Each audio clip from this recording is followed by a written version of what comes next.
আসসালামু আলাইকুম বন্ধুরা, আমার সামনে দেখতে পাচ্ছেন এটা অনেকে মনে করতে পারেন গরু ছাগলের ঘাস বা অন্য কোনো ঘাস সম্পর্কে আমি বলছি।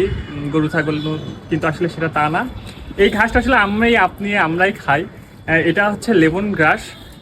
এই ঘাসের বেশ কিছু উপকারিতা আছে আসলে। এটাকে লেমন গ্রাস বলার কারণ হচ্ছে এই ঘাসটাতে লেবুর মতো সুন্দর সুঘ্রাণ আছে এবং এটা ঘাসের মতো দেখতে, তাই এটা লেমন গ্রাস বলে সবাই পরিচিত। তো লেমন গ্রাস আসলে আমরা যখন চাইনিজ খাই, চাইনিজ অনেক আইটেমেই এই লেমন গ্রাসের ব্যবহার করা হয়, বিশেষ করে স্যুপে।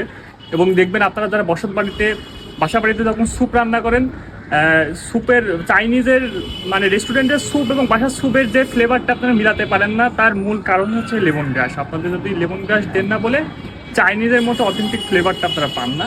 তো এই লেমন গ্রাস এখন অনেক নার্সারিতে পাওয়া যায়।